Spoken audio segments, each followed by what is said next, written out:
Well, okay, so we'll start with a bit of a curveball. There's a lot of interest in Schenley High School closing and also in other education issues like the Pittsburgh Promise. I understand this is a school board specific issue, but it's incumbent on our highest elected officials, our leading elected officials, to advocate for the best possible quality public education we can have. So two parts. What's your position on the Schenley School closing, number one? Number two, do you think the Pittsburgh Promise is living up to its expectations, and how could it be improved? We'll go in alphabetical order again. Each candidate will take a turn going first. So, Mike, you're up. No microphones at the table.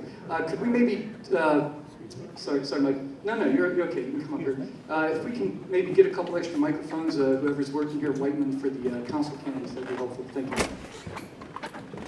Well, thank you very much, and let me get right into this. As you know, obviously, public education is something that is extraordinarily important to this city. In every neighborhood, people obviously rely on their public schools, and our kids, it's important to our kids and the parents in those schools.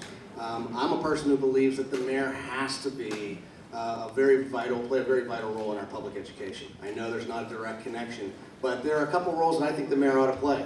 One is, as Chris mentioned, as an advocate.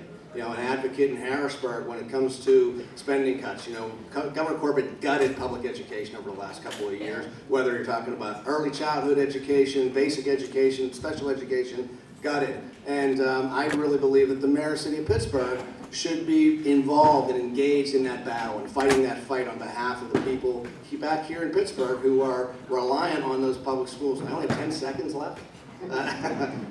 Quickly then, the answer with respect to Schenley, just in the last couple of weeks, I sent a letter off as the controller of the school district to the Schenley, the school board about Schenley, asking them to take another look before they make a decision about how to move forward. We ought to get real answers on what are the costs associated with the Schenley building and be able to compare those to what's a better deal for the taxpayers and for student achievement. What's better off? Are we better off putting money into Schenley, or are we better off at putting money, which we're going to need to put into Peabody? And let's take a close look at that before we make a decision.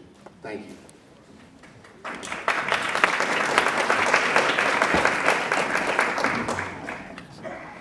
1 minute.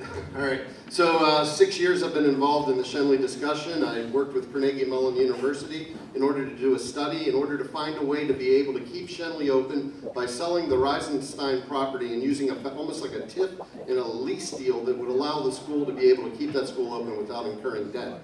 After I released the report, that was the last time Mark Roosevelt spoke to me.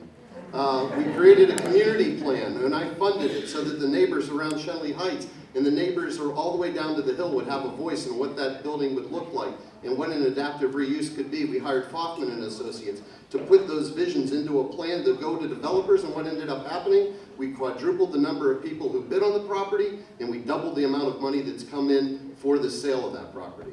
We put people in the process when people had been put out. What would I like to see happen? I think Schenley should remain a school. I think it was the gem and the crown in the Pittsburgh public school systems. I think Pittsburgh Promise is a great idea, but until we can provide those types of schools and that type of education, we still will lose people to the suburbs.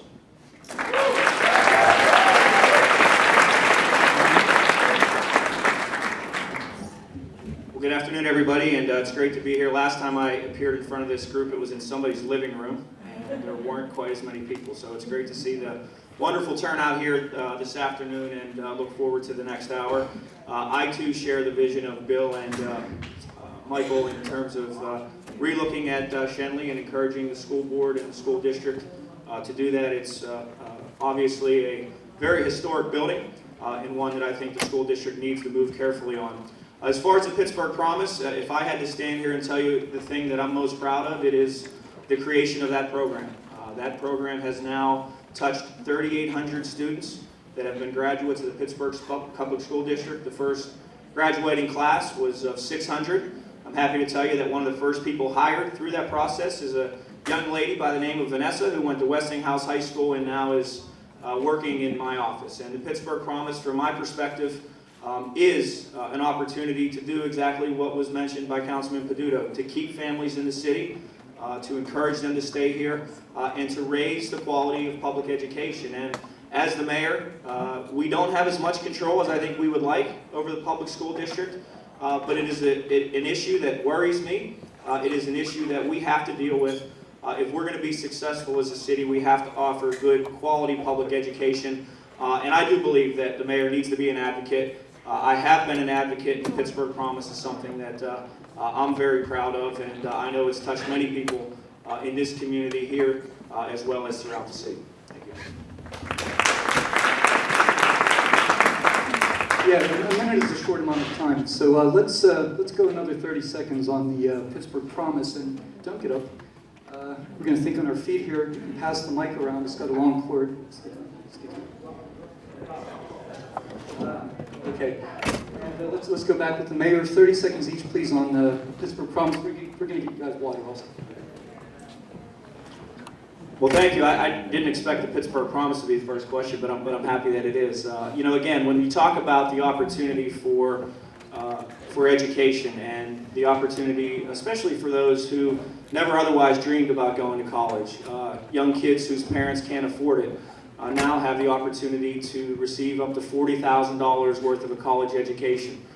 That's something that has sent kids to college that otherwise, again, they wouldn't have been able to. So we're proud of the Promise. We recognize that it's a great program, but we also know that we have to get better and offer better public education as well. And I think I went over 30 seconds too.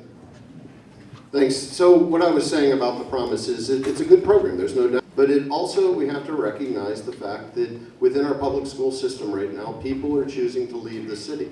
And they're choosing to leave the city in order to go to other places, the suburbs, that don't have a Promise. And we have to look at why that is and be able to address it from a core issue, the root issue.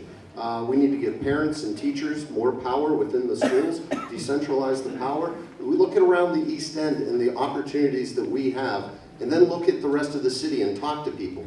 People in the East End will send their kids to public schools. Why isn't that happening all throughout the city? I would, you know, obviously we recognize the Promise as a great proposal and something that we are thrilled to have here in the city. My wife and I are financial supporters of the Promise and have been since its inception. But the Promise is not a silver bullet.